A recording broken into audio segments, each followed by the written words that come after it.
మబ్బులతో నిండిన ఆకాశం కాటుక నలుపు రంగులోకి మారింది. కాకులు దూరని కారడివి, చీమలు దూరని చిట్టడివి అని తరతరాలుగా చెప్పుకునే ప్రమాదకరమైన ఆ అడవిలో దూరంగా నక్కలు ఔ అంటూ అరుస్తున్నాయి. కొంతసేపటి తర్వాత అక్కడ అలుముకున్న నిశ్శబ్దాన్ని చీల్చుకుంటూ ఊ అనే భీకర శబ్దం అడవిలో ఒక్కసారిగా మారుమోగింది. ఆ శబ్దం వినపడగానే అక్కడ జీవిస్తున్న మిగతా ప్రాణులు అరచేతిలో ప్రాణాలని పట్టుకుని భయభ్రాంతులకు గురయ్యాయి. చెట్ల కొమ్మలు ఆ మృగం చేసిన శబ్దం తాకిడికి విరిగిపోయాయి. దాని అడుగుల శబ్దానికి భూమి ఒక్కసారిగా కంపించినట్టయింది. గబ్బిలాలు మరియు రకరకాల వింతైన పక్షులు ఒక్కసారిగా ఆకాశంలోకి ఎగిరాయి. ఇంతలో తన మార్గానికి అడ్డొచ్చిన కొన్ని జంతువులను సైతం లెక్క చేయకుండా వాటి నుండి తప్పించుకుంటూ ముందుకు పరిగెత్తింది ఓ సాహస కన్య. చూడడానికి లేలేత తామర పువ్వులా సుకుమారంగా ఉన్న ఆమె బలం సామాన్యమైనది కాదు. ఎన్నో సాహసాలు చేసి తన శక్తియుక్తులను పెంచుకున్న ఘనత 20 ఏళ్ల ఆ అమ్మాయికి చెందింది. ఇది నన్ను వదిలేలా లేదు, ఏదో ఒకటి చేయాలి.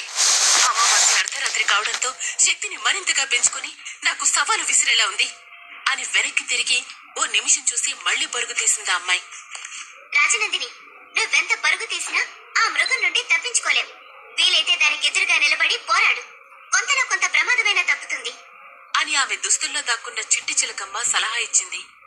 అదేంటి, నువ్వేగా పరిగెత్తమని చెప్పింది, మళ్ళీ ఇప్పుడు దానితో పోరాడమని సలహా ఇస్తావేంటి? అమావాస్య కారణం చేత ఈ చీకట్లో నువ్వు ఆ మృగాన్ని సరిగ్గా చూసుండవు, అందుకే మతిపోయిందల్లా మాట్లాడుతున్నావు అని చిరాకు పడింది రాజనందిని. అబ్బా, ఇందాకంటే దానికి భయపడి అలా చెప్పేశాను, కానీ ఇప్పుడు నిదానంగా ఆలోచించి చెప్తున్నాను, నన్ను నమ్ము రాజనందిని అంటూ గారాలిపోయింది చిట్టి చిలకమ్మ. ఒసే చిట్టి చిలకమ్మ, నీ పని తర్వాత చెప్తా. నాకు ముందు మన వెనకపడి నన్ను పరుగులు పెట్టిస్తూ ఆయాసం తెప్పించిన ఆ మృగం అంతా తేలుస్తాను అని ఒక్కసారిగా భూమి నుండి గాల్లోకి లేచి వేగంగా వెనక్కి తిరిగి నిలబడింది రాజనందిని. వెనకే అని చెవులు పోయేలా అరుచుకుంటూ వస్తున్న మృగం రాజనందిని ఎందుకు పరుగాపిందో అర్థం కాక వింతగా చూసింది. ఆ మృగం వదిలే గాలి రాజనందిని కురులని గాల్లో ఎగిరేలా చేసింది. దాని శరీరం నుండి వస్తున్న దుర్వాసనకి ఊపిరి బిగబడ్డారు రాజనందిని చిట్టి చిలకమ్మలు. దాని పసుపు రంగు కళ్ళు రాజనందిని నీలి కళ్ళని చూస్తూ ఉన్నాయి.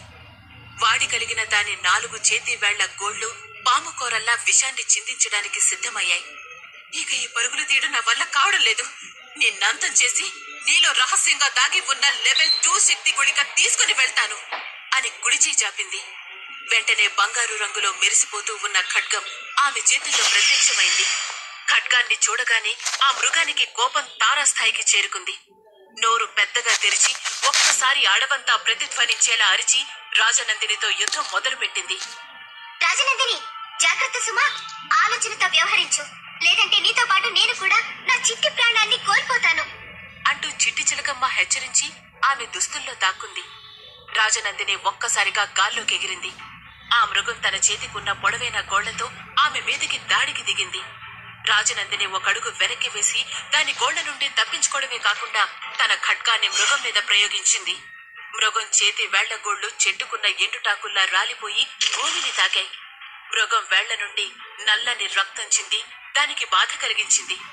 తప్పు చేశావు, నాకు బాధ కలిగించిన వారిని నేను బతకనివ్వను అంటూ ఆ మృగం గాల్లోకి లేచింది.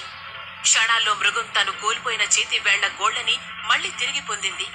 ఈసారి గాల్లోకి ఎగిరి నిలబడిన ఆ 10 అడుగుల మృగం ముందు 5.5 అడుగుల ఎత్తున్న రాజనందిని చిన్నగా కనిపించింది. నేను కూడా నిన్నంత తేలిక వదలను అంటూ ఖడ్గాన్ని అలవోకగా తిప్పుతూ దానితో వీరోచితంగా పోరాడటం మొదలుపెట్టింది రాజనందిని. ఆ మృగం రాజనందిని గుండె ధైర్యం చూసి ఆశ్చర్యపోతూనే అప్రమత్తంగా ఉంటూ దాడి చేసింది. పోరాటం ఎంతకీ తనకి అనుకూలంగా మారకపోయేసరికి ఉక్రోషం ఆపుకోలేక మృగం తన మాయాజాలాన్ని ఉపయోగించి రాజనందినిలో ఉన్న శక్తులని లాక్కోబోయింది. మాయాజాలం నుండి తప్పించుకునే ప్రయత్నం చేస్తూ అలాగే ఓటమిని దూరం పెడుతూ రాజనందిని తన శాయశక్తులా ఆ మృగాన్ని ఎదుర్కొంటుంది. ఇక ఇలా లాభం లేదని ఆ మృగం మాయా అస్త్రం వదిలింది. అది రాజనందినికి తగిలే సమయానికి ఓ వెండి కొండలా మెరుస్తున్న ఖడ్గం ఆ అస్త్రాన్ని అడ్డుకుంది. రెప్పపాటులో ఆ మృగం మాయా అస్త్రాన్ని నేలపాలవ్వకుండా జాగ్రత్త పడి దానిని మాయం చేసింది. మురారి, నువ్వెందుకు ఇక్కడికొచ్చావు అంటూ రాజనందిని అతని వైపు కోపంగా చూసింది. రాజనందిని, నువ్వు ప్రమాదంలో ఉన్నావని అనిపించింది.